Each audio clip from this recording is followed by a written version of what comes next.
I was 16 years, and 2 days old the night my stepmother threw me into the rain. She didn't pack me a bag. She didn't call anyone. She just opened the front door, tossed a black garbage sack onto the wet driveway, and turned the deadbolt behind me. Click, like locking out a stray dog. My father stood at the window upstairs. He didn't move. He didn't wave. He just watched. All I had in this world was that garbage bag, a rusted 1998 Honda Civic parked at the curb, and one cold iron key my grandfather had left me before he passed. A key to a rotting barn on 5 acres of poisoned land nobody wanted. 40 miles from anywhere. My stepmother laughed when the lawyer read the will. She said God was fair. She said I got exactly what I deserved. She was wrong, because beneath the rotting floorboards of that useless barn, my grandfather had buried a secret. A secret he spent 30 years protecting. A secret worth more than my stepmother, my father, and everyone who ever looked away from me combined. And when they finally came with an excavator to steal it from me, they had no idea what was waiting. My name is Rosalind Ashcombe. This is the story of the worst night of my life, and the morning that changed everything. Stay with me. You won't believe what I found down there. The rain that November wasn't ordinary Seattle rain. It was heavier, meaner, the kind that soaked through denim in under a minute and pooled inside your sneakers until your toes went numb. I stood on the driveway of 4412 Fernwood Lane, staring up at the mahogany front door I'd walked through 1,000 times as a little girl. The porch light was still on. Nobody came to turn it off. Behind that door was the only home I remembered. Behind that door was my father. Behind that door was the framed photo on the mantel of my mother, her arms wrapped around a 4-year-old me at a pumpkin patch. Behind that door was everything I used to belong to, and I was on the wrong side of it. The garbage bag at my feet held everything I own now. 3 pairs of jeans, a handful of t-shirts, my birth certificate in a wrinkled envelope, a silver locket my grandpa had clasped around my neck the day of my confirmation, and a small red leather Bible with my mother's name embossed in gold on the cover. That was it. 16 years of a life, reduced to what a plastic sack could hold in the rain. I heard the curtain twitch on the second-floor window. My stepmother's face appeared behind the glass. Vivienne, her lipstick still perfect, her hair still coiffed. She smiled at me, a slow, satisfied smile. Then she pulled the curtain shut. Beside her, for one flickering second, I saw my father. Nathaniel Ashcombe, my daddy, the man who used to carry me on his shoulders through the county fair, the man who taught me to ride a bike on the sidewalk outside Grandpa's workshop, the man whose eyes used to light up when I walked into a room. He didn't wave. He didn't mouth I'm sorry. He just turned away from the window, and that hurt more than the cold, more than the rain, more than the deadbolt sliding into place behind me. Because a man can drown in his own grief until he forgets he has a daughter. I learned that the hard way, and Vivienne had learned how to keep him drowning. I picked up the garbage bag. My hands were shaking. I walked to the Honda. The car started on the 3rd try. I'd bought it 8 months earlier with money I'd saved from bussing tables at a diner off Aurora Avenue. $800. Cash. The heater worked when it felt like it. The passenger window was held up with a strip of gray duct tape. The rearview mirror was cracked, but it was mine. Vivienne had tried to take even that away from me last summer. Told my father the car was unsafe, and that Tatum, her precious daughter, needed a reliable vehicle for college prep. My father had almost signed the title over. Almost. Grandpa Silas had walked in that afternoon, unannounced, in his oil-stained flannel shirt, and told my father in a voice quieter than a whisper, "If you take that car from her, Nathaniel, so help me God, you'll answer to me." My father had put the pen down. Vivienne had smiled through her teeth, and Grandpa had ruffled my hair on his way out and said, "You keep those keys close, Rosie girl. Some things a man builds, some things a man earns. Ain't nobody got the right to take either one." That was 3 months before he died. 3 months before Vivienne told me he was gone. 3 months before I learned she'd lied about the funeral. I drove for 2 hours that first night. I didn't know where I was going. I just drove. Past the shopping plazas. Past the exit for my high school, Westbridge High, where I was supposed to have chemistry class in 12 hours. Past the diner, where I used to work, before Vivienne told my father I was coming home smelling like grease, and made him forbid it. Past the church, where my mother's funeral had been held 7 years ago. The rain kept falling. My phone buzzed once. A text from Tatum. Mom says don't come back. Also LOL you looked so stupid crying on the driveway. Loser. Attached was a video. 12 seconds. Me sobbing on the porch. Vivienne closing the door. My father's face briefly in the window. Someone had filmed it. Someone in that house had filmed my worst moment and sent it to me like a party favor. I pulled into a Walmart parking lot on the edge of town. Killed the engine. Sat there in the dark. And I did not cry. I want you to know that. I did not give them one more tear that night. I reached into the garbage bag. I pulled out my mother's Bible. I opened it to a random page. Isaiah 41 verse 10. Fear thou not, for I am with thee, be not dismayed, for I am thy God. I will strengthen thee, yeah, I will help thee. I read it 3 times. Then I climbed into the back seat, wrapped myself in an old fleece jacket that still smelled faintly of Grandpa's peppermint candies, and I fell asleep. That was my first night homeless. There would be 20 more. Now, before I go any further, I need you to understand something about my grandfather. Silas Merriweather was not a rich man. Not in the way the world measures rich. He lived in a small clapboard house on a half-acre lot. He drove a Ford pickup with 240,000 miles on it. He wore the same 3 flannel shirts on rotation for as long as I can remember. But he was rich in the ways that mattered. He'd been born in 1931 in a mining town in Nevada. His daddy was a silver miner. His mama took in laundry. When he was 19, he got drafted to Korea. He didn't like to talk about it much, but I know he was at the Chosin Reservoir in the winter of 1950. I know he came home with frostbite scars on 2 of his toes, and a bronze star he kept in a shoebox under his bed. He came back to Nevada, married my grandma, buried her 3 years later, when a drunk driver ran a red light on the way to their anniversary dinner. He never remarried. He moved to Washington State in 1962, opened a small mechanic shop, raised my mother alone. When my mother married my father in 2005, Grandpa gave her his workshop as a wedding present. Not the business, the building itself, deeded to her.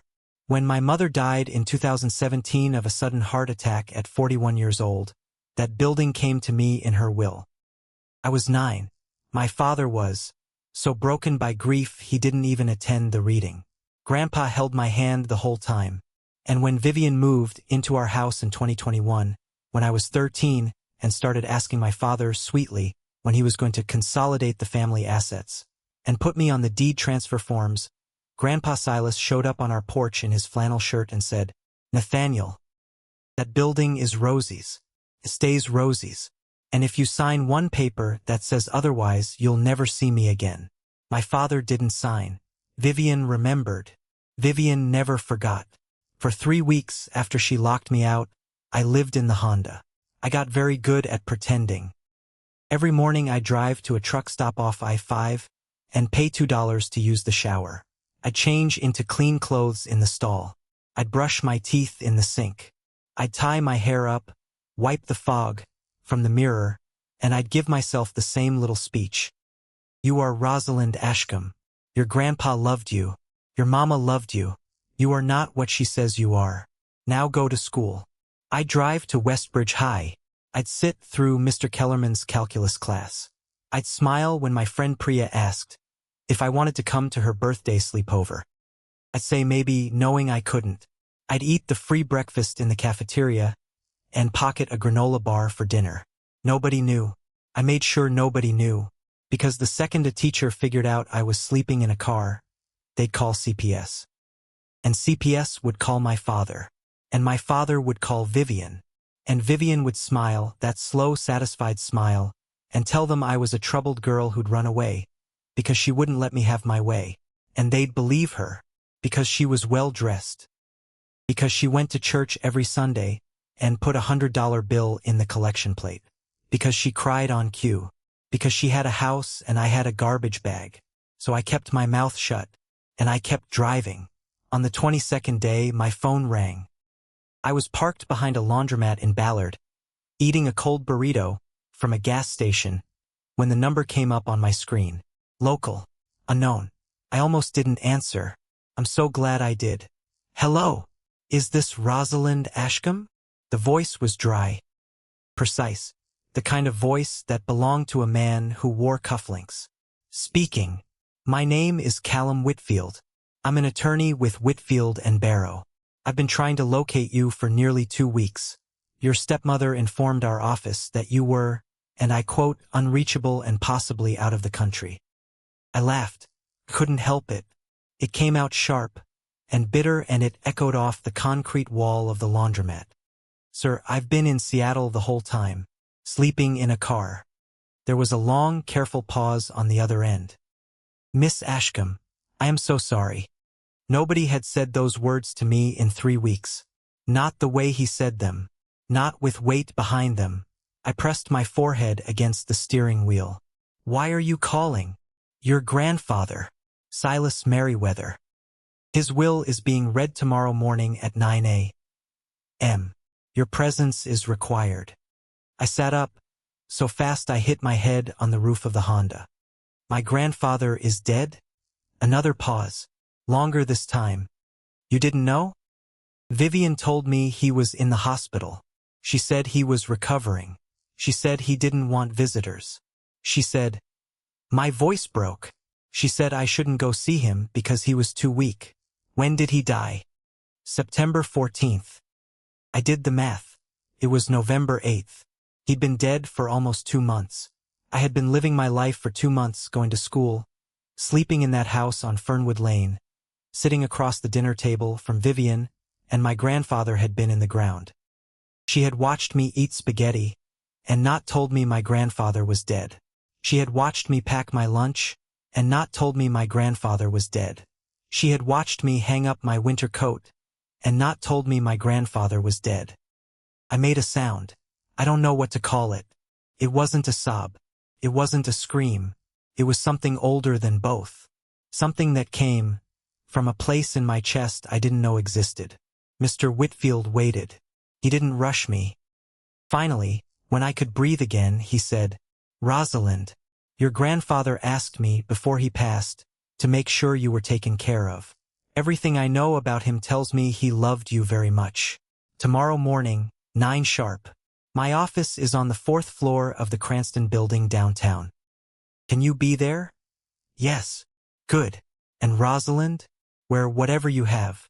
Do not, under any circumstances, let your stepmother know you and I have spoken. Why? Because your grandfather did not trust her, and I have learned to trust his instincts. He hung up. I sat in that Honda for a long time. The burrito went cold in my lap. The rain kept falling, and I whispered to the dashboard, to the ceiling, to whoever was listening. I'm sorry, Grandpa. I'm so sorry I didn't come. The Cranston building was all marble and brass and hushed voices. I walked in wearing my cleanest hoodie and a pair of jeans I'd washed the night before in a coin laundromat. My sneakers left wet prints on the polished floor. The receptionist looked me up and down, and I could see the calculation in her face. Wrong floor, wrong building, wrong life. Then I said the name Whitfield, and Barrow, and her face changed. 4th floor, sweetheart. Elevators on your left.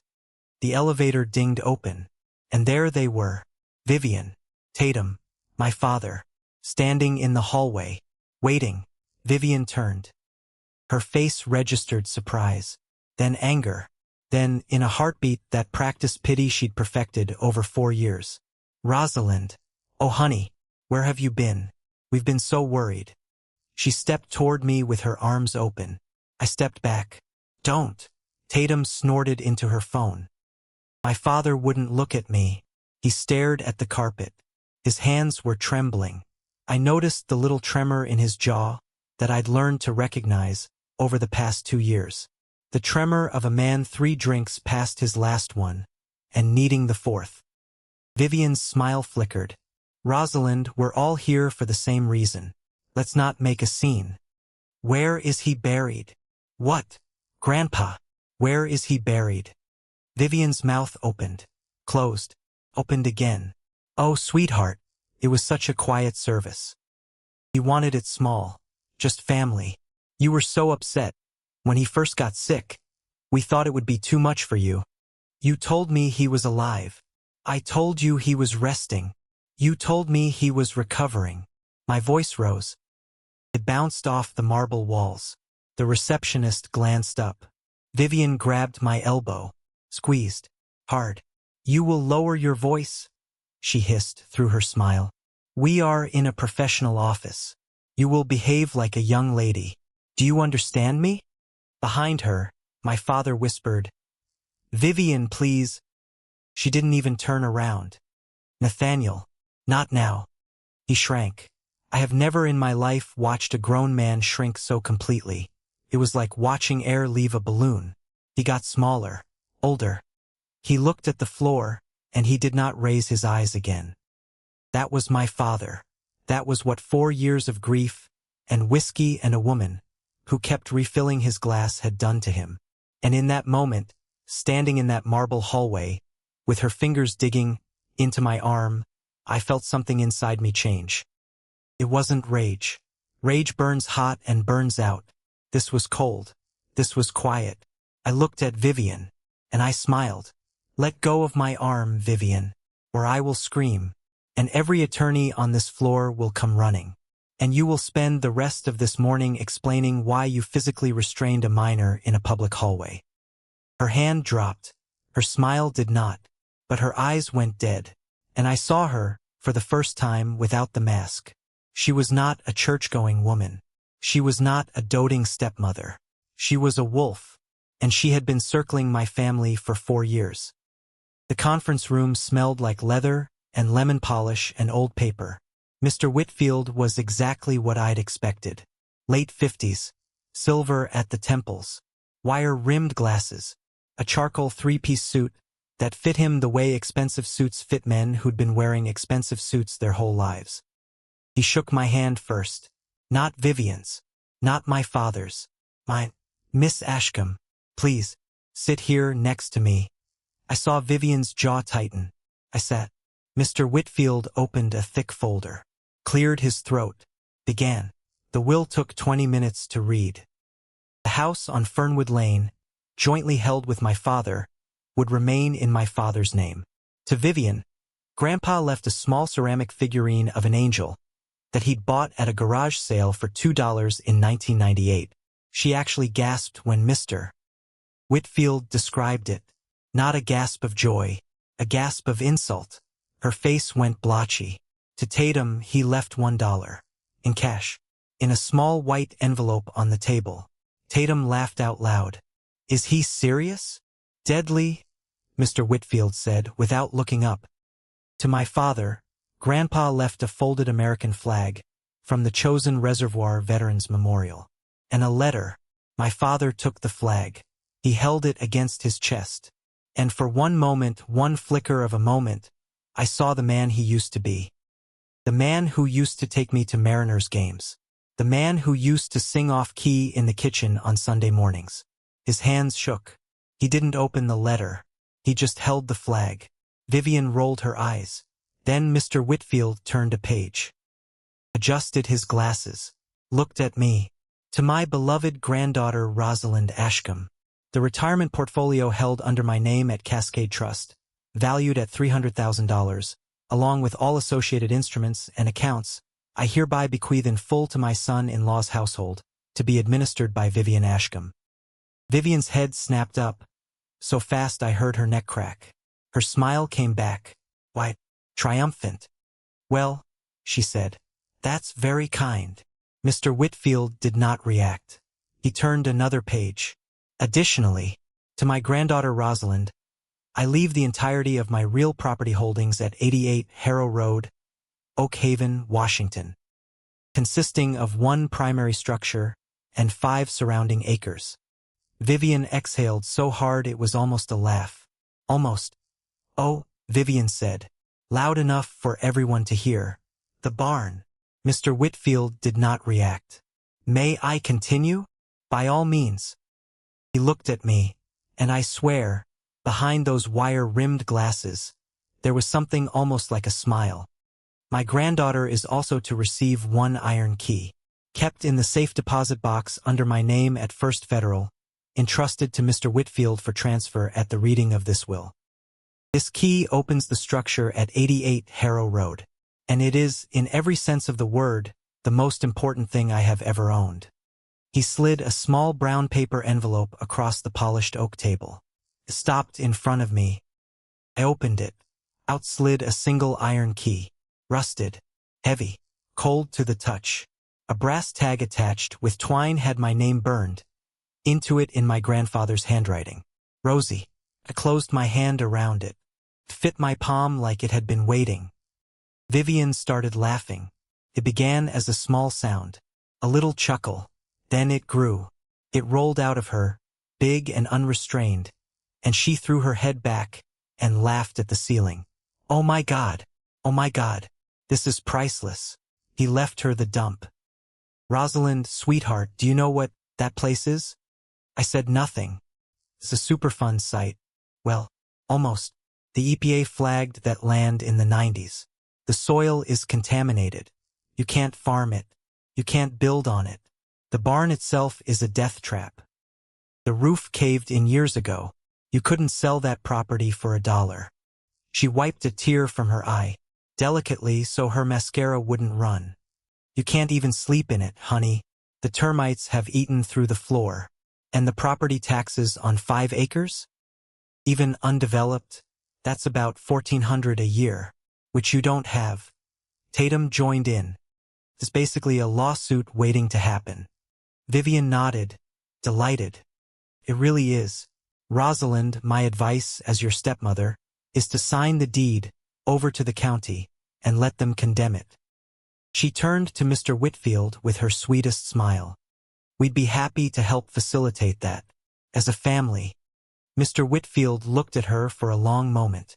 Then he said very quietly, Mrs. Ashcombe, if you attempt, in any way, to influence, coerce, or interfere with Miss Ashcombe's ownership of that property, you will find yourself in violation of no fewer than 7 state and federal statutes. Am I clear? Vivienne blinked. I beg your pardon? You heard me. The room went silent. My father, still clutching the flag, finally looked up. Not at Vivienne. At me. His eyes were wet. His mouth moved. No sound came out. But I read the shape of it. I'm sorry. 2 words. 2 words 7 years too late. I looked back down at the key in my palm. Mr. Whitfield walked me to the elevator alone. Miss Ashcombe. A word.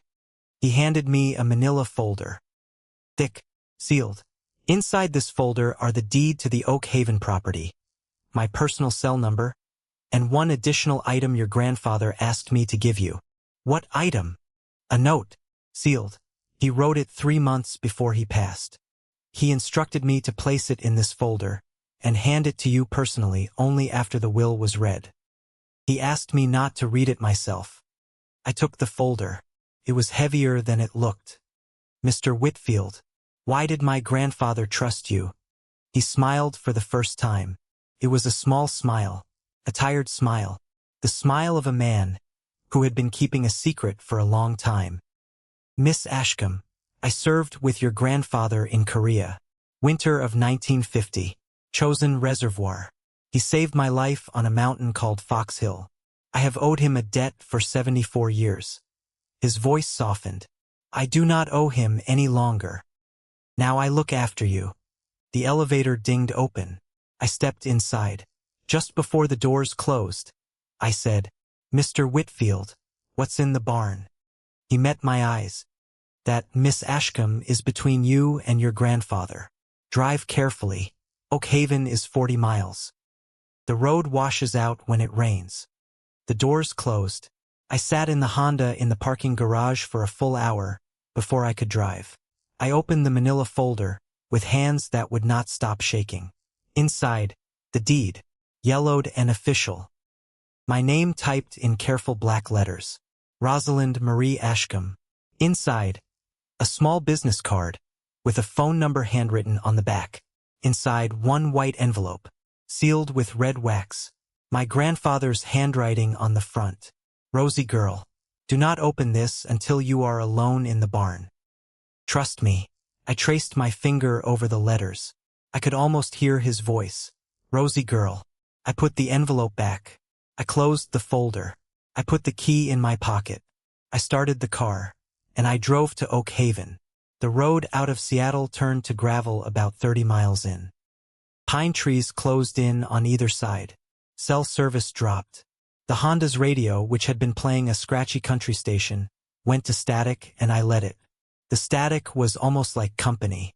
I passed a boarded-up gas station, a cemetery with a rusted iron gate, a church so small it looked like a shed with a steeple. On the church's little wooden sign someone had painted, "The Lord is near to the broken-hearted." Psalm 34 verse 18. I felt tears prick my eyes, and I blinked them back. I don't know if I believed it right then, but I wanted to. The GPS gave up 2 miles from the property. I drove by memory. I'd been to Oak Haven exactly twice in my life. Both times with Grandpa. Both times he'd told me the same thing at the same bend in the road. This here, Rosie, is where the world forgets you exist. And sometimes that's a curse. And sometimes that's a blessing. I rounded that bend, and there it was, the chain link fence, consumed by blackberry brambles, rusted to the color of dried blood. Behind it, a long dirt driveway, deeply rutted, leading up a slight rise. And at the top of the rise, the barn. I stopped the car. I got out. I stood in the road with my mouth open. Vivienne had not exaggerated. The barn was massive, bigger than I remembered from being a little girl. Weathered gray timber, corrugated steel roofing, oxidized to a bleeding orange, half the panels missing or hanging crooked. The whole structure sagged in the middle like something had punched it in the ribs. Around it, the land was dead, cracked earth, yellow weeds, a single leafless tree that looked like it had been struck by lightning and never recovered. There was no house, there was no shed, there was just the barn, and the dead land, and the silence, the kind of silence you can hear. I stood there for a long time listening to it. Then I got back in the Honda. I drove up to the gate. I got out. I wrestled with the padlock, which was thick and coated in a layer of grime. The iron key slid in, turned, click, the chain fell away. I pushed the gate open. The hinges shrieked like something dying. I got back in the Honda. I drove up the rutted driveway. I parked in front of the massive sliding barn doors. I killed the engine. The sun was setting. The sky was the color of a bruise, purple and yellow, and slowly turning black at the edges. I looked at the barn. The barn looked at me. I whispered to nobody in particular, "Well, Grandpa, I'm here." I couldn't bring myself to go inside that first night. I told myself it was because the sun had set, because I didn't have a flashlight, because it wasn't safe. The truth was I was scared, not of the barn, of what I might not find. I sat on the porch step of the barn, if you could call it a porch. It was a rotting wooden platform under the eaves. I pulled the manila folder into my lap. I opened the flap. I took out the white envelope with the red wax seal. I broke the seal. I unfolded the letter. My grandfather's handwriting. Shaky, but his. My Rosie girl. If you're reading this, it means I'm gone. And it means you found your way to Oak Haven. Which means the good Lord did not let you down. He does not always answer prayers the way we want. But he answers. I'm sorry I couldn't tell you goodbye. If Vivienne kept you from the funeral, I already know she did. I know that woman better than she thinks. I have known women like her my whole life. They wear the cross. They do not carry it. You are stronger than you know, Rosie. You always have been. Your mama was strong the same way. Quiet strong. The kind of strong the world doesn't see coming. Now listen to me, very carefully. The barn is not what it looks like. Nothing in my life is what it looks like. I have kept a secret for 30 years, and I kept it for you. Do not go inside tonight. It is dark and you are tired, and the good Lord himself gave us sunrise for a reason. Sleep in your car. Lock the doors. In the morning, when the light comes up, open the barn. Clear a space. And when you find the little leather notebook with the rubber band around it, you will know what to do next. I have loved you every day of your life, Rosie girl. Every single day. Do not be afraid. Grandpa Silas. V.S. There is a woman named Beatrice Kingsley, who lives 1 mile down the road. Old friend of mine. Good woman. If you need anything, tell her Silas sent you. She will know what to do. There is also a young pastor at the little country church you passed on your way in. His name is Ezekiel Holloway. He is a good man. Do not be too proud to accept help, Rosie. Pride is the wolf that walks with you. I read the letter 3 times. Then I pressed it to my chest. And I did what he told me to do. I went to the Honda. I locked the doors. I curled up in the back seat with my mother's Bible in one hand and the iron key in the other. I closed my eyes. For the first time in 3 weeks, I slept without fear. I woke to the sound of knocking on the driver's side window. Sharp. 3 quick taps. I bolted upright. My hand went to the pocket knife I kept under the seat. Outside the window, silhouetted against the pale gray morning, was an old woman. Silver hair, wool coat, a basket on one arm. She was small, barely 5 feet, but she stood like a woman who had never been afraid of anything in her life. She smiled at me through the glass. Then she held up a thermos. I could see the steam rising off the lid. Her mouth moved. I couldn't hear her through the window, but I read her lips. Silas sent me. I let out a breath I didn't know I'd been holding. And I rolled down the window. She leaned in. You must be Rosie girl. Her voice was warm, weathered, kind. I'm Beatrice Kingsley. Your grandfather told me you'd be coming. I opened the car door. I stepped out into the frozen morning. Beatrice pressed the thermos into my hands. Chicken and rice. My grandmother's recipe. Drink it slow. You look like you haven't had a hot meal in weeks. I haven't. She nodded, like she'd already known. Come with me, sweetheart. My truck's at the gate. My house is a mile down the road. You'll have a hot shower and a real bed for one night. And then, in the morning, we'll come back here together. And we'll see what your grandfather left you. I wiped my face with the sleeve of my hoodie. Beatrice, did my grandfather really pray for me every Sunday? Her eyes crinkled at the corners. Rosie girl, your grandfather prayed for you every single morning of the last 7 years of his life. Sometimes on his knees, sometimes with tears in his eyes. But he also knew you'd survive whatever was coming. And he made sure when it came you wouldn't have to survive it alone. I closed my eyes. She reached up and took my face in her cold, papery hands. Behind us, the sun broke over the pine trees. Beatrice's house was small. 2 bedrooms. A wood stove in the corner of the living room. Yellow curtains she'd sewn herself in 1978. A framed cross-stitch on the wall that read as for me and my house, we will serve the Lord. She fed me eggs and bacon and toast with real butter. And she kept refilling my coffee cup without asking. And she didn't ask me a single question while I ate. She just sat across the table and watched me the way a woman watches a wounded bird eat from her palm. I cried into my second plate. She just slid a paper napkin across the table and poured me more coffee and waited. When I finally set down my fork, she reached across and took my hand. There's a hot bath drawn upstairs. Lavender salts. A clean flannel nightgown on the bed. My daughter's. She's your size. Tonight you sleep. Tomorrow we work. That afternoon, before the sun set, Beatrice drove me to the little country church I'd passed on my way in. Ezekiel Holloway was standing on the front steps sweeping leaves.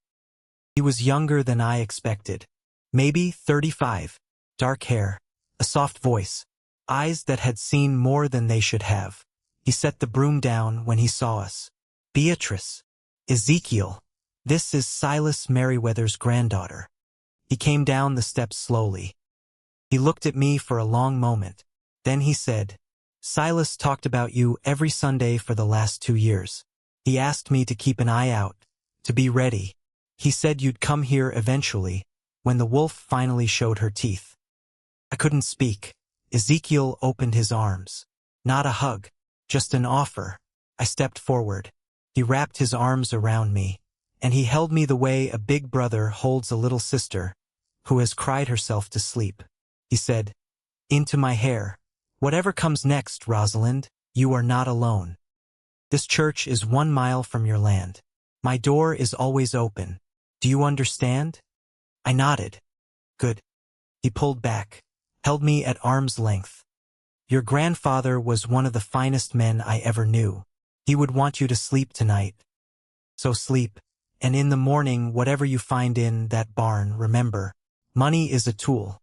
It is not a mission. He pressed a small wooden cross into my palm. Beatrice drove me home. I slept for 14 hours. When I came down the creaking wooden stairs the next morning, Beatrice was at the kitchen table. She had a shotgun broken open across her lap. She was cleaning it with an oiled rag. I stopped in the doorway.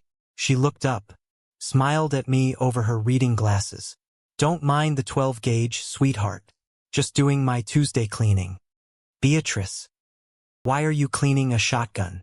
She snapped the barrel shut, set it on the table, looked me dead in the eye. Because your grandfather told me, 3 months before he passed, that a woman named Vivienne would come sniffing around the property sooner or later. And when she did, I should be ready. I sat down, slowly. He knew she would come? Rosie girl, your grandfather knew that woman was going to try to steal from him the moment your father brought her home for Thanksgiving in 2020, months before they married. He told me so on the phone that same night, said her handshake was cold, and her prayers were louder than the pastor's. Said that was always a bad combination. I laughed. Couldn't help it. Beatrice smiled. Now eat your toast. Then we're going to the barn. We took her truck, an old Ford, rust on the wheel wells, bench seat covered in a horse blanket, a rosary hanging from the rearview mirror. She drove one-handed. The other hand rested on the shotgun on the seat between us. I didn't ask. I just looked out the window at the pine trees going by, and I thought about all the phone calls Grandpa had made to a woman named Beatrice in a small clapboard house, planning something for a granddaughter he knew he wouldn't live to see turn 16.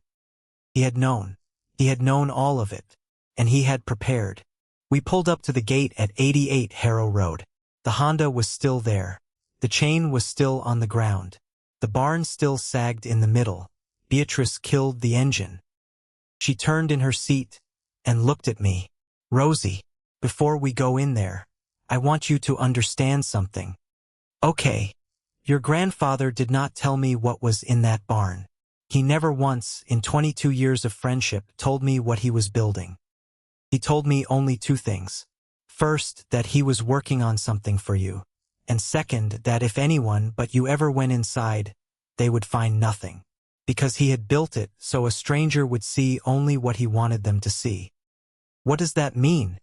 It means, honey, whatever is in that barn was made for your eyes. And your eyes only. I looked at the barn. I looked at the iron key in my palm. I nodded. She patted my hand. Then let's go see. The padlock on the sliding door was thick, grimed, but the key turned like it had been oiled yesterday. I pushed the door. I groaned. Beatrice put her small shoulder next to mine. Together we shoved. The door slid grudgingly along its rusted track, showering dust and flakes of paint. An opening, wide enough to slip through. Cold air rushed out. It smelled like old motor oil, cedar shavings, and something else, something faint, something almost like coffee. I frowned. Beatrice sniffed. That's peculiar. We stepped inside. The barn was a cathedral of junk. Dust motes danced in the shafts of gray light from the broken roof. Piles of rotting tires, rusted farm equipment, stacks of moldy cardboard boxes, broken furniture, rolls of decaying chicken wire, a busted tractor with no wheels. It looked exactly like what Vivienne had said it was. A dump. My heart sank a little. Beatrice said nothing. She just stood there, looking around slowly, her lips pursed. Then she said, quietly, "Silas was many things, Rosie girl, but he was never a slob." I turned to her. "What? Your grandfather? He kept a workshop cleaner than most surgeons keep their operating rooms. This?" She gestured at the mountain of debris. "This is a costume." I felt something cold move down my spine. She was right. Grandpa had spent 40 years teaching me to put your tools back where you found them, Rosie girl. A man who cannot find his own hammer is a man who cannot find his own soul. Every piece of garbage in this barn had been placed here on purpose. I picked up the closest thing to me, an old canvas tarp, pulled at it. Something clattered onto the dirt floor. A wooden crate, small. It hit the ground and split open. Out spilled rusted tools, a few spark plugs, and a small leather-bound notebook, wrapped in a thick rubber band. I stopped breathing. When you find the little leather notebook with the rubber band around it, you will know what to do next. My knees went out from under me. I sat down hard on the dirt floor. Beatrice crouched beside me. Slower, but she got down. "That it? That's it." My hands were shaking, so bad I could barely peel off the rubber band. It snapped and hit my wrist. I didn't feel it. I opened the notebook, the first page. "For Rosie. When the time is right." I turned the page, and another, and I did not understand what I was looking at. Diagrams, complex ones.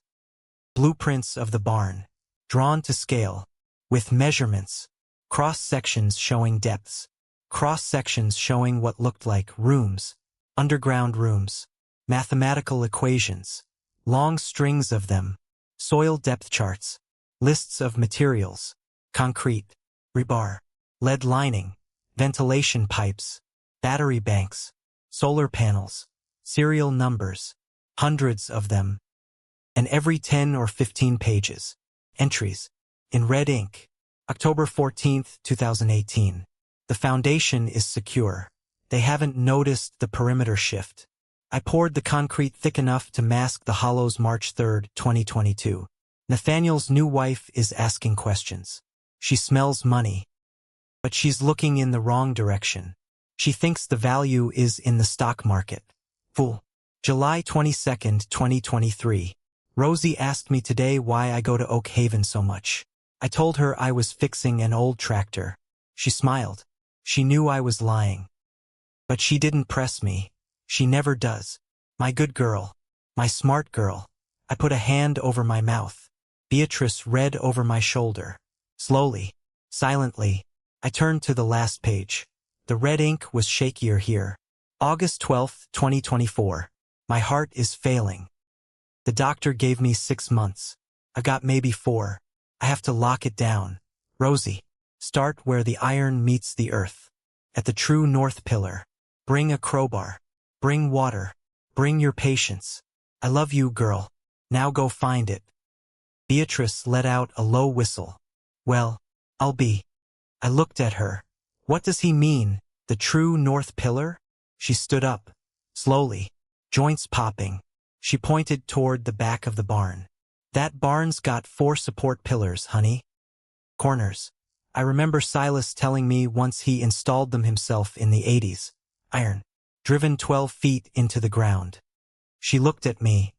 You got a compass, Rosie girl? In the glove box of the Honda. Well, go get it. I ran. I actually ran across the dead field to my car. Threw open the passenger door. Yanked the glove box. There it was. A little cheap plastic compass Grandpa had given me for my 12th birthday. He'd made a whole ceremony of it. Every woman needs to know true north, Rosie. Not the north on a map. True north. The one that doesn't lie.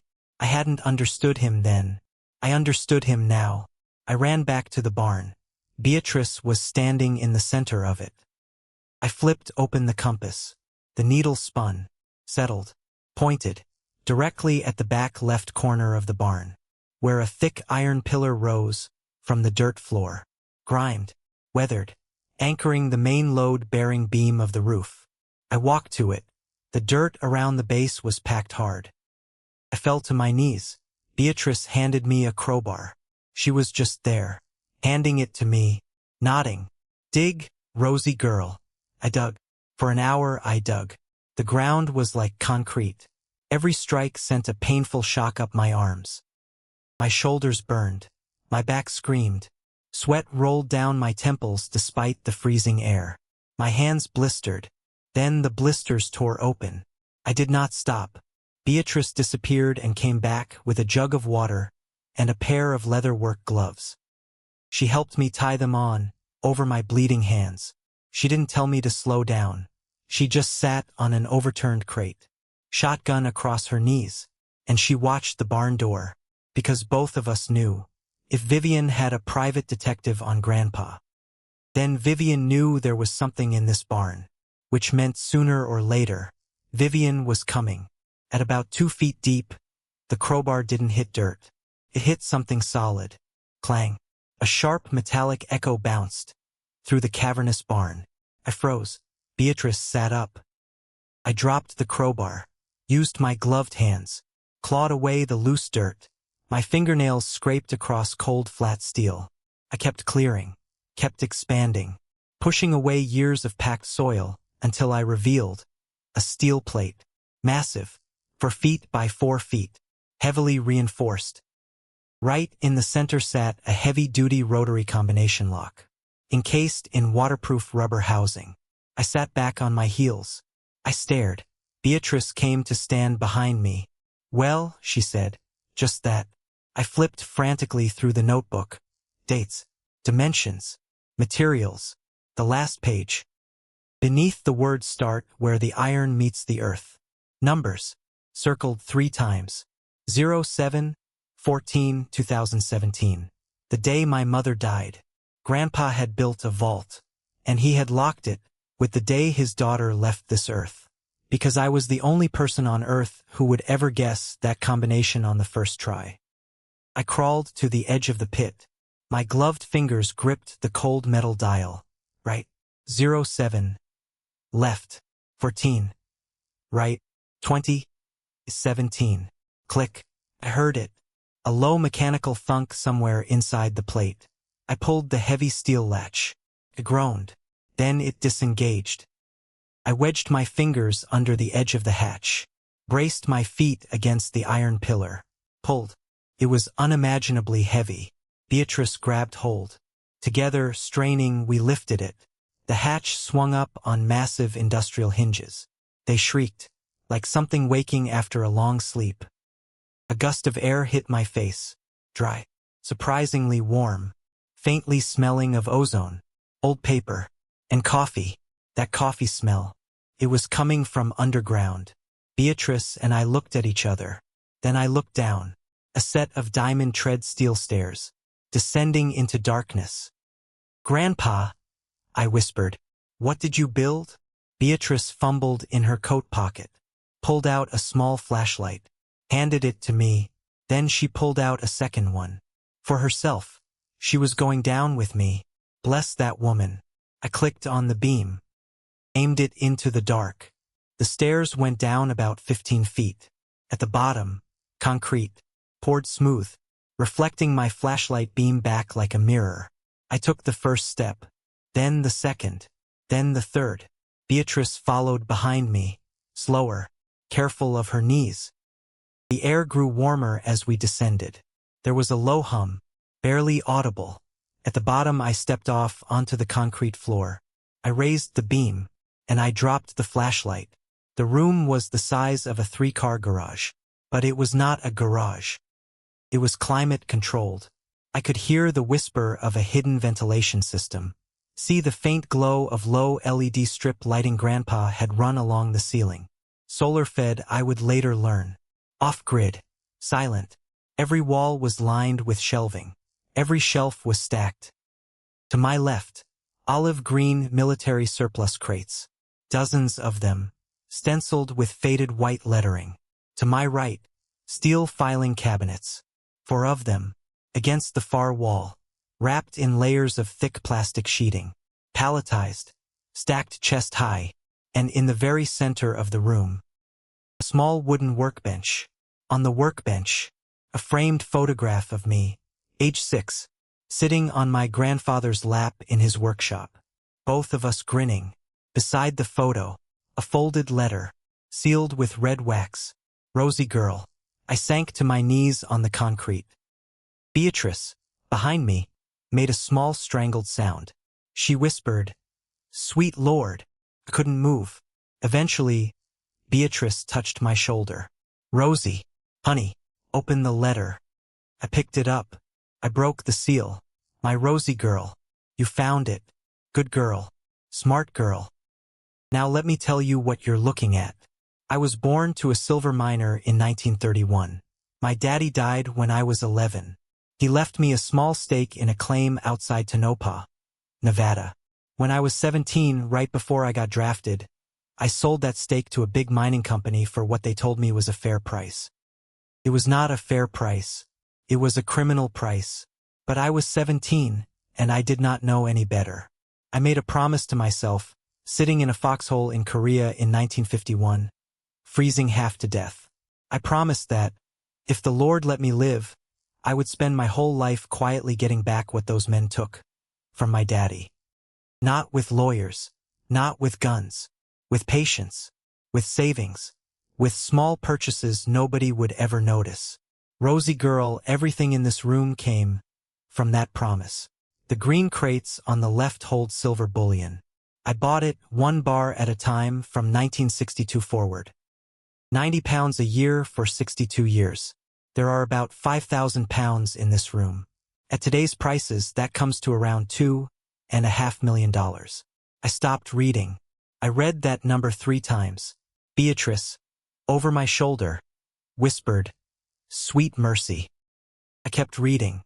The steel cabinets hold documents, deeds, trust paperwork, investments I built quietly under a shell corporation called Fox Hill Holdings, named for the mountain where I met Callum Whitfield, blue chip stocks, farmland in Iowa, a small commercial building in Portland, bonds, all told, another 5 million. The pallets against the wall are, I won't tell you. Go look.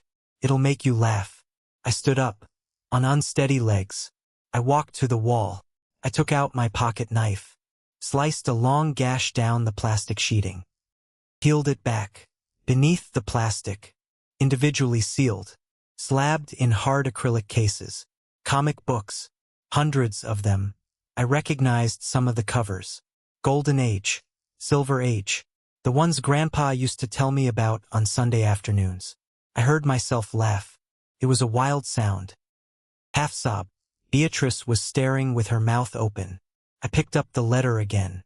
Rosie, in 1955 my mama sent me to Woolworth's every Wednesday with 50 cents. I was to buy her thread and needles. I saved a nickel every trip and bought a comic book.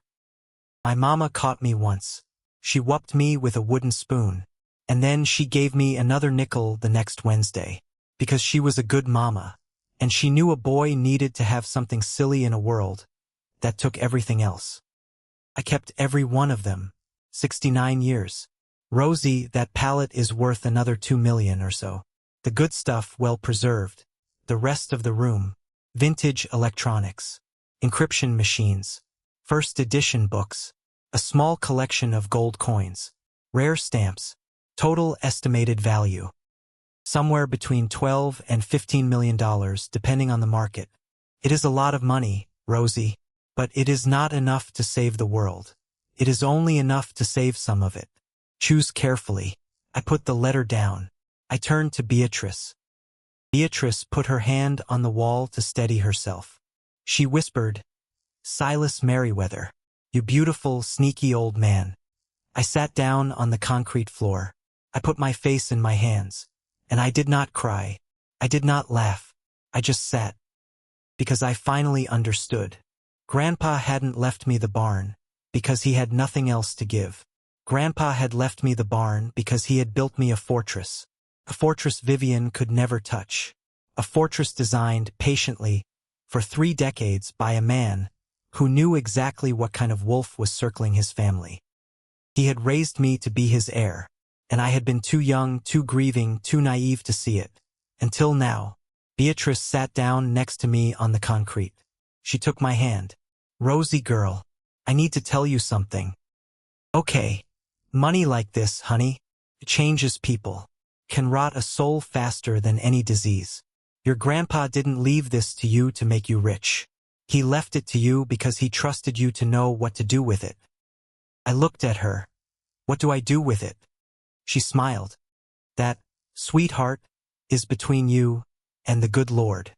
I found the second letter 20 minutes later. It was in the top drawer of the first filing cabinet. A single manila folder. Labeled, in Grandpa's block letters, Asset Transfer Protocol. Inside, bank routing codes, wire transfer authorizations, corporate documents for Fox Hill Holdings, and a single sheet of cardstock, printed in bold red letters. "In case of hostile incursion, before your 18th birthday, initiate protocol safe harbor. Contact Callum Whitfield, 1-800-555-0199. Beatrice read it. Her face went grim. Hostile incursion. He knew she was going to come. He knew, honey. I stood up. I brushed the concrete dust off my jeans. I looked at Beatrice. "We need to call Callum. Tonight." We climbed back up the steel stairs. I closed the hatch. I locked it. I kicked dirt over the seams. Beatrice helped me drag an old wagon wheel over the spot, then 2 rotting tires, then a stack of cardboard boxes. By the time we finished, you could not have told there was anything under that corner of the barn. Grandpa's disguise, restored, at 6 p.m. I sat at Beatrice's kitchen table, with a satellite phone I had found in the vault.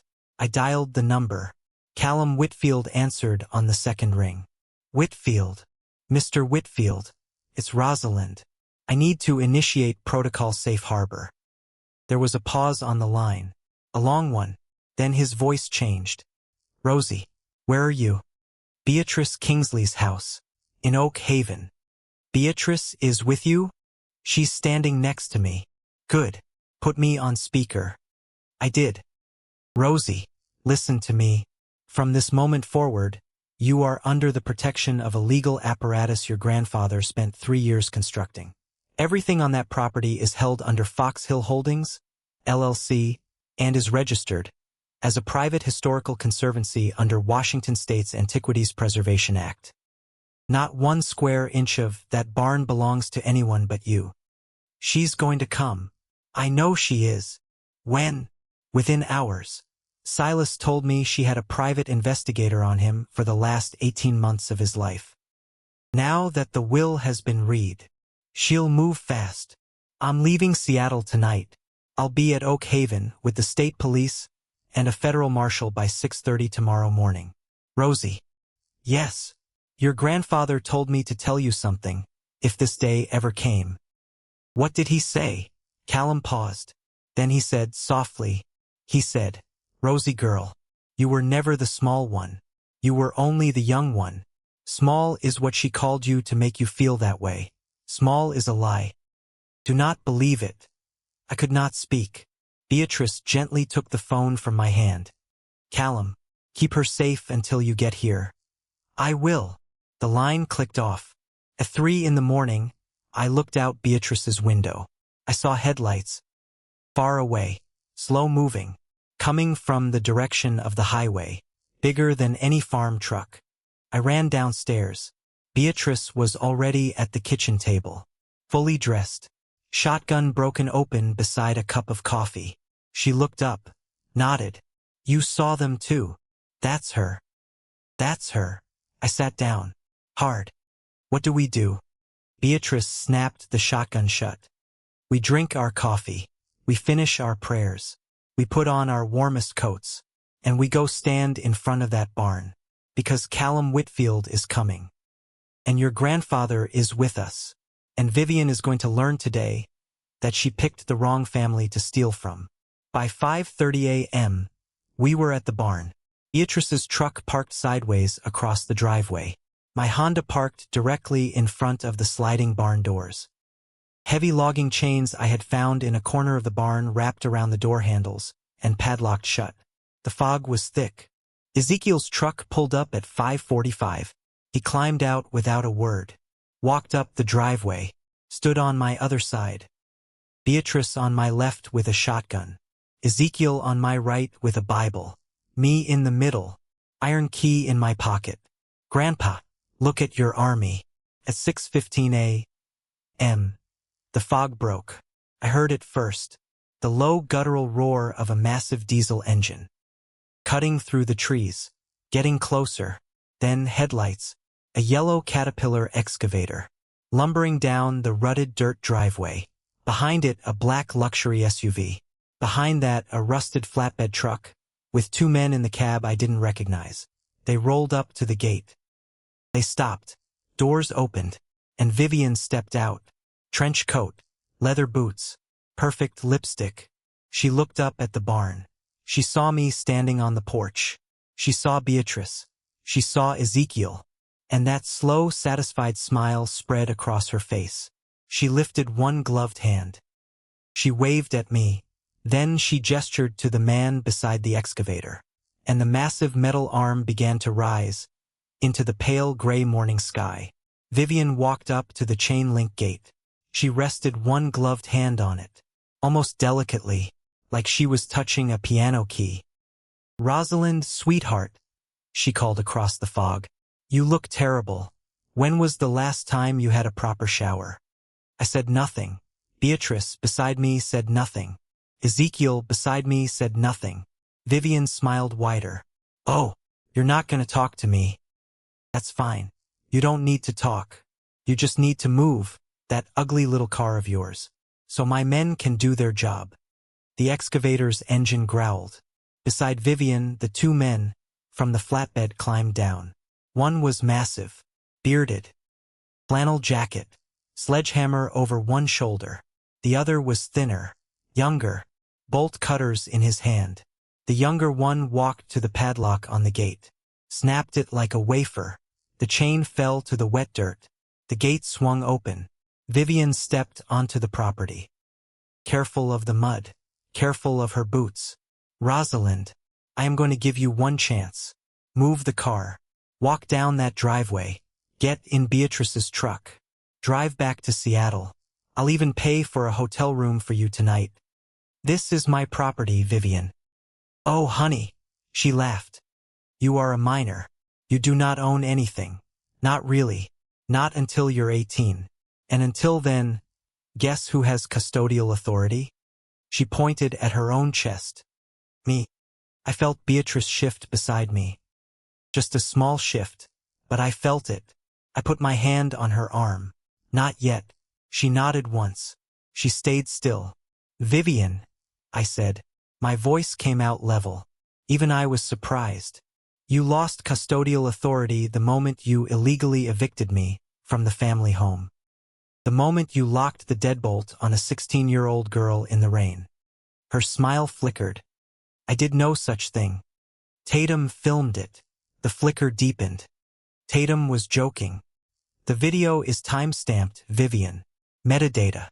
It's on my phone. It's in my Google Drive." Her jaw tightened. "You think you're smart, Rosalind. You are not smart. You are a scared little girl playing at grown-up games." "Maybe." "There is no maybe." "Maybe." I said it again just to watch her jaw twitch. Behind her, the two men shifted uncomfortably. The bearded one, sledgehammer still on his shoulder, glanced at Vivienne, then at me, then at Beatrice's shotgun, then at Ezekiel's Bible, then back at Vivienne. I could see him doing math. 16-year-old girl, 72-year-old woman with a firearm. Pastor, in Washington State. His enthusiasm was leaving him. Vivienne noticed. She spun on him. "What are you looking at, Roscoe? Do your job." "Roscoe." So that was the bearded one's name. Ma'am, there's a minor on the property. She is my stepdaughter. Ma'am, I ain't catching a felony over a barn. Vivienne's face went white, then red. You are being paid very well to... Not that well, ma'am. The excavator operator killed his engine, climbed down from the cab, sat down on the bumper, pulled out a cigarette, lit it. He was out. Vivienne stared at him. Then she stared at Roscoe. Then she looked back at me, and her whole face changed. The mask cracked, just for a second, and I saw underneath. For one heartbeat, I thought she was going to run at me. Then sirens, distant at first, then closer, then splitting the fog wide open. Blue and red lights, throwing themselves across the pines. For Washington State police cruisers came tearing down Harrow Road at reckless speed. Skidded to a stop, blocking Vivienne's SUV, blocking the excavator. Behind them, a sleek black Mercedes. Behind the Mercedes, an unmarked federal vehicle. Doors flew open. State troopers spilled out. A lead officer with a megaphone. Turn off the heavy machinery. Step away from the property. Hands where we can see them. The excavator operator raised his hands. Roscoe dropped the sledgehammer. The bolt cutter man dropped his cutters. Vivienne, alone on the property, turned around slowly. She saw the cruisers. She saw the troopers. She saw the Mercedes. She saw the federal vehicle. And I watched in real time as her whole plan evaporated. The rear door of the Mercedes opened. Callum Whitfield stepped out. Three-piece navy suit, leather briefcase, silver hair, wire-rimmed glasses catching the morning light. Behind him, a woman in a dark blazer, with a badge clipped to her belt. U.S. Marshal. They walked up the dirt driveway together. The troopers formed a loose semicircle around Vivienne. Callum stopped 6 feet from her. He set the briefcase down, opened it, pulled out a thick stack of documents. Then he looked at me over the top of his wire rims, and he gave me the smallest, softest smile. Miss Ashcombe, good morning. I trust you slept. Not well. Understandable. Then he turned to Vivienne, and every soft thing left his face. Mrs. Vivienne Ashcombe. Vivienne opened her mouth. Officer. This is all a... Silence. The word cracked like ice under a boot. Vivienne's mouth closed. Mrs. Ashcombe, my name is Callum Whitfield. I represent the estate of Silas Merriweather. I also represent his sole heir, Miss Rosalind Ashcombe. And I represent Fox Hill Holdings, LLC, a private conservancy of which Miss Ashcombe is the sole beneficiary. He held up the first document. This is the deed to 88 Harrow Road, registered to Miss Rosalind Marie Ashcombe, notarized, filed with the county, uncontested. He held up the second document. This is the charter for Fox Hill Holdings. It designates the subsurface structure beneath this barn as a private historical conservancy under the Washington State Antiquities Preservation Act, rendering any attempt to breach, damage, or excavate the structure a felony offense. The U.S. Marshal beside Callum nodded once. Callum held up the third document. This is a signed affidavit from Miss Beatrice Kingsley, dated this morning, attesting that she personally witnessed you order a hired crew to breach the property, with heavy machinery at 6:15 a.m. Vivienne swayed. She lifted her chin. I am this child's legal guardian. I have every right to... Callum smiled thinly. Mrs. Ashcombe, on the 8th of November 2024, you locked Miss Ashcombe out of the family home. You watched her stand in the rain until she drove away. You did not report her missing. You did not check on her welfare for 22 consecutive days. Every one of those days is a violation of Washington State child abandonment statutes. The marshal stepped forward, pulled a piece of paper from her jacket. Vivienne Ashcombe, I have a warrant for your arrest. Federal charges include wire fraud, tax evasion, attempted destruction of protected property, attempted grand larceny, child endangerment, and conspiracy to commit fraud. Vivienne staggered back. Her boot slipped in the mud. She caught herself on the side of her own SUV. This is a mistake. This is a mistake. Turn around, ma'am. Hands behind your back. No, no, no. Nathaniel. Nathaniel. She screamed it. There was nobody to answer. The marshal took her by the shoulder. Click. The handcuffs closed.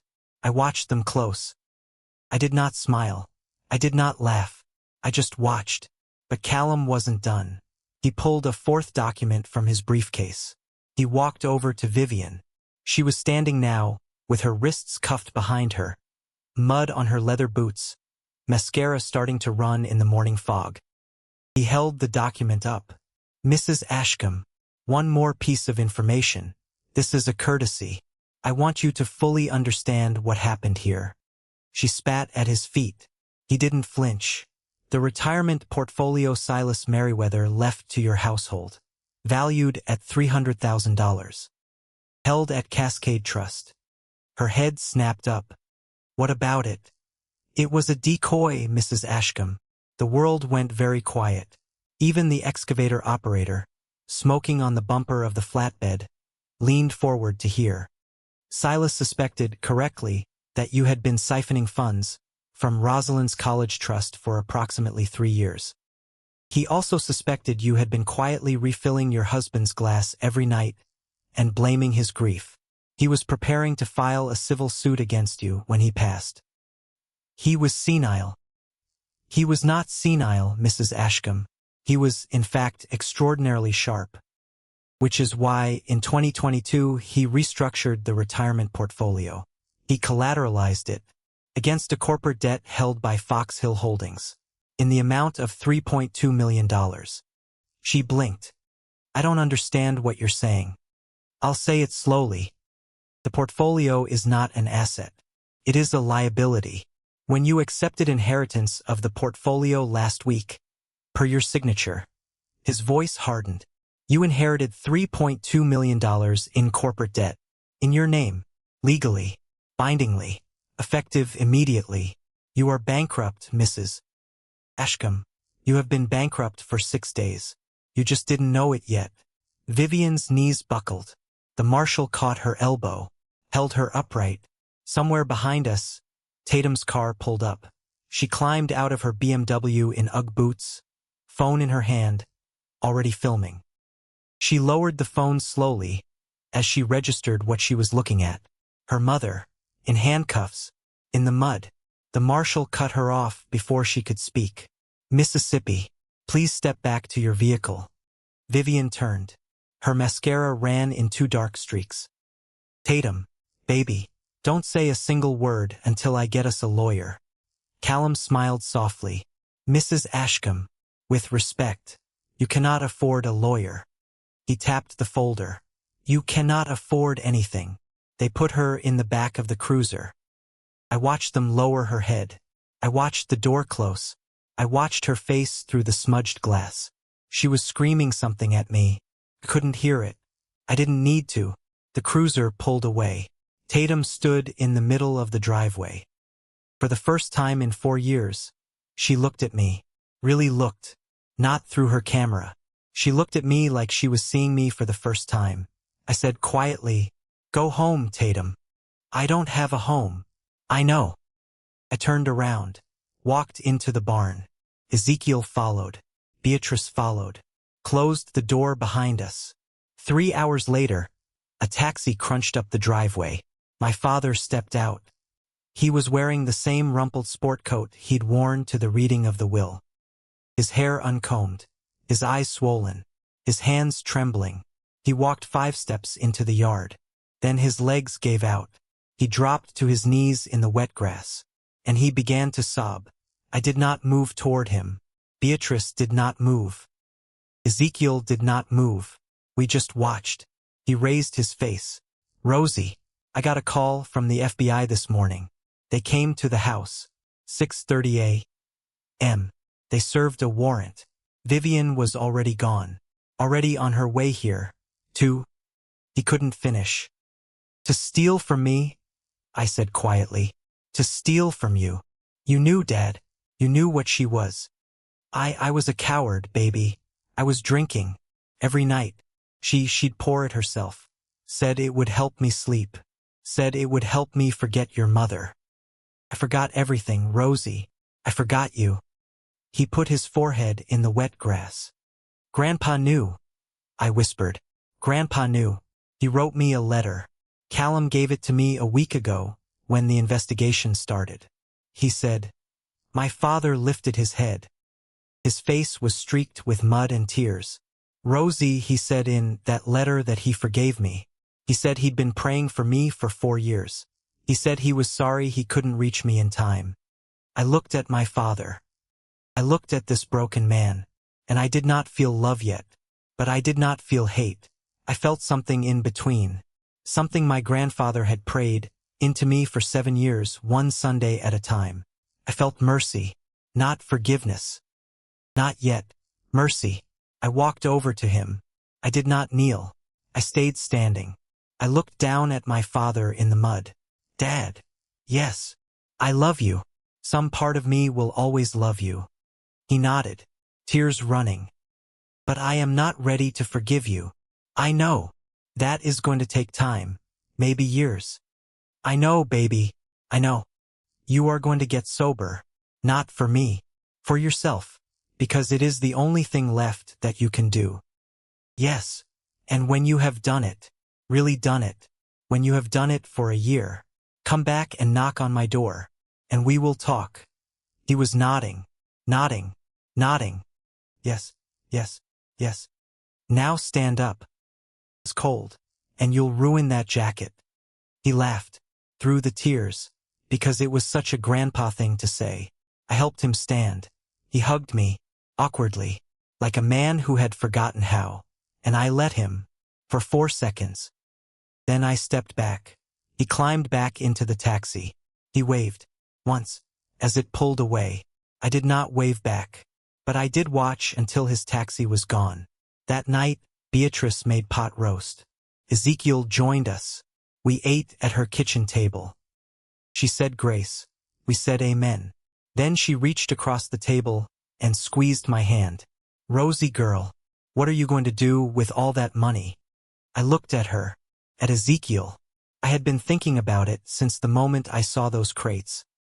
I said, there are a lot of girls like me, Beatrice. She nodded. There are. Locked out. 16.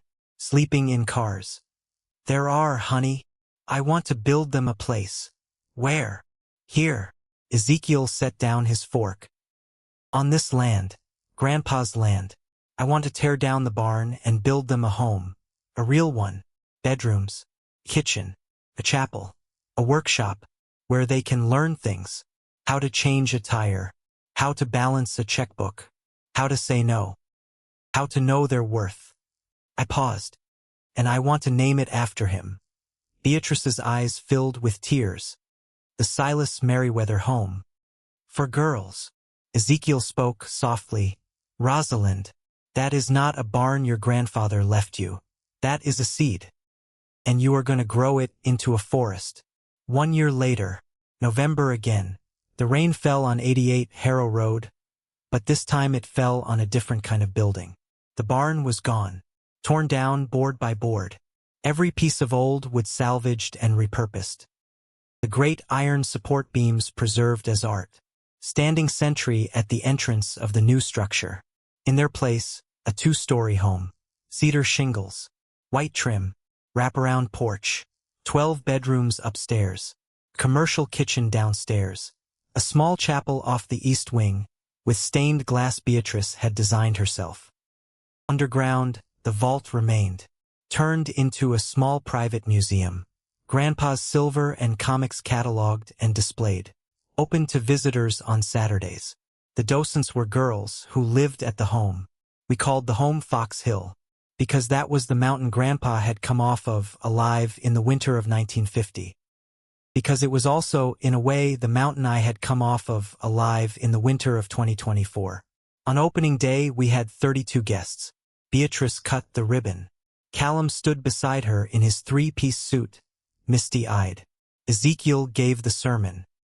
He spoke about the story of Ruth, a woman with no husband, no home, no country, who chose loyalty over comfort, who built a life from nothing but faith and hard work. He looked at me when he said the last line. The Lord does not waste anything, not even our worst nights. The crowd said amen. I said amen. Beatrice squeezed my hand. Vivienne got 12 years. Tatum lost everything. 6 months later she showed up at Fox Hill. Just showed up, standing at the front gate in the same Ugg boots. I walked down the driveway to her.